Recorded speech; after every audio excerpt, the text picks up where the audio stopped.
Assalamualaikum warahmatullahi wabarakatuh dan salam sejahtera. Selamat kembali ke sesi PDPR Bahasa Melayu tahun 2 bersama Cikgu Haryati.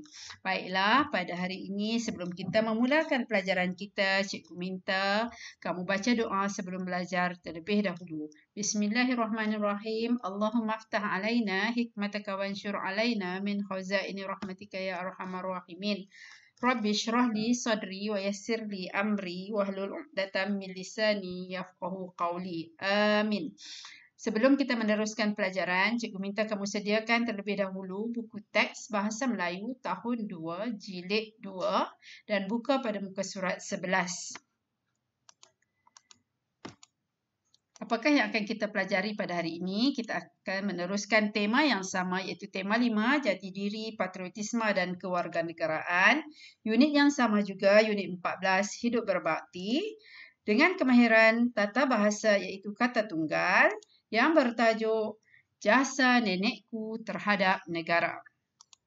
Objektif pembelajaran, di akhir PDPC ini cikgu harap kamu dapat membina ayat dengan menggunakan kata tunggal mengikut konteks. Okey, ini adalah paparan yang kamu dapat lihat sekiranya kamu buka buku teks kamu muka surat 11. Okey, sebelum kita meneruskan pelajaran, mari kita lihat apa itu kata tunggal.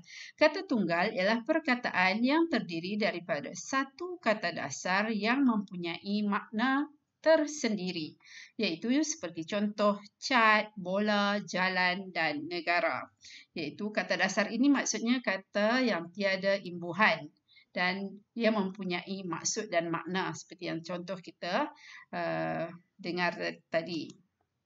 Sekarang kita baca dahulu apakah perbualan di antara Alice dan ibunya.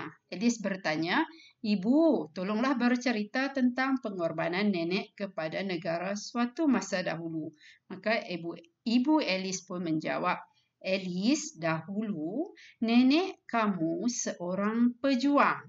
Nenek bertugas sebagai anggota polis sebelum merdeka. Pada masa itu, nenek dan beberapa orang polis lelaki bertugas di pondok yang berbumbung zinc. Nenek menjaga pintu untuk masuk ke kampung." Okey. Ada beberapa perkataan yang berwarna merah iaitu orang, zinc dan masuk.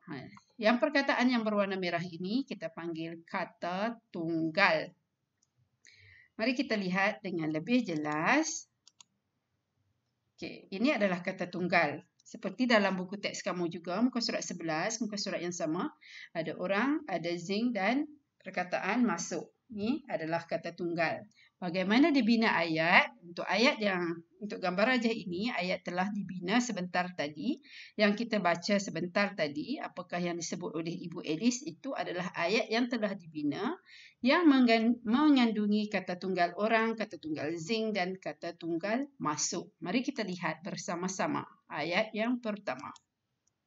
Pada masa itu, nenek dan beberapa orang, ya, orang warna merah ataupun di sini yang dalam kotak warna ungu ini, kita panggil kata tunggal, orang polis lelaki bertugas di pondok yang berbumbung zinc. Kata tunggal. Nenek menjaga pintu untuk masuk ke kampung. Okay, ini antara ayat yang boleh dibina untuk dengan menggunakan kata tunggal yang diberikan. Ini adalah kata tunggal yang diberikan dan ini adalah ayat yang kamu dapat bina menggunakan kata tunggal tersebut.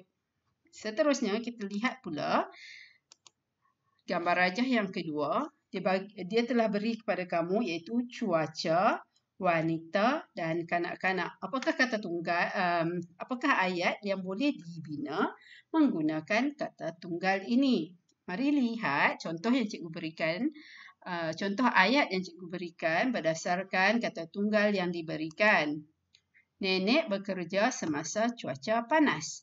Nenek memeriksa beg seorang wanita. Dua orang kanak-kanak ada bersama wanita itu. Ada 3 kata tunggal. Jadi, ada 3 ayat yang cikgu bina di sini. Yang pertama, nenek bekerja semasa cuaca panas. Ini cuaca. Okey, wanita. Nenek memeriksa beg seorang wanita.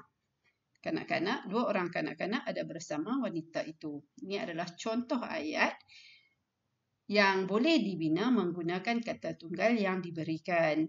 Okay, mari kita lihat pula gambar rajah seterusnya, iaitu gambar rajah ini. Kamu nampak nenek dia hendak makan kan? Dan menadah tangan untuk membaca doa.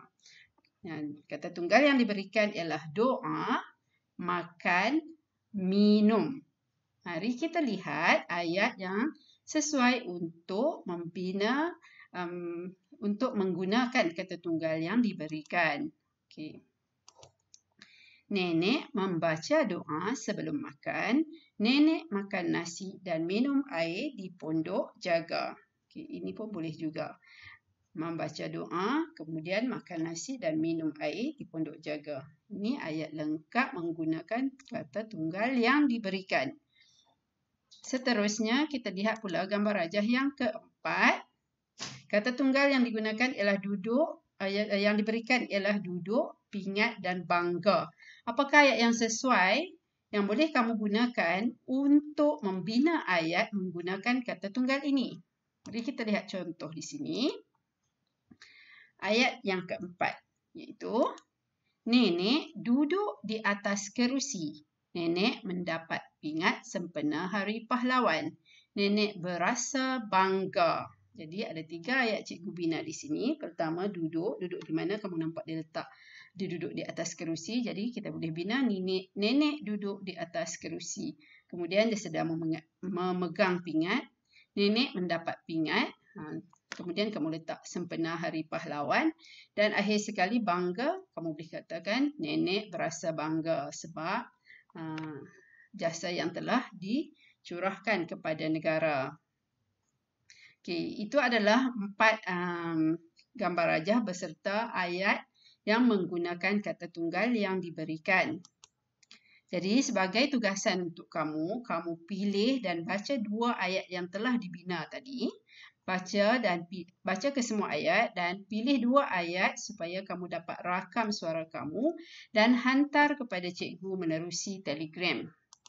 Itu sahaja pelajaran kita pada hari ini. Terima kasih. Sekiranya kamu mempunyai pertanyaan atau memerlukan sebarang bimbingan, kamu boleh menghubungi cikgu sama ada menerusi aplikasi WhatsApp ataupun Telegram.